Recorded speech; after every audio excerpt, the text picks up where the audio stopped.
सदा सत्स्वरूपं चिदानन्दकन्दं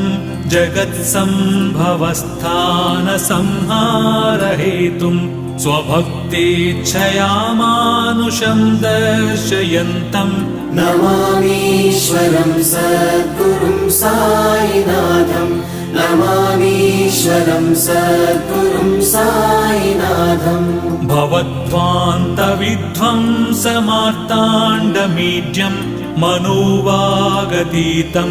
मुनिर्ध्यानगम्यं जगद्व्यापकं निर्मलं निर्गुणं त्वां नमामीश्वरं सद्गुरुं साईनाथं नमामीश्वरं सद्गुरुं साईनाथं भवाम्बोधिमग्नार्दितानां जनानां स्वपादाश्रितानां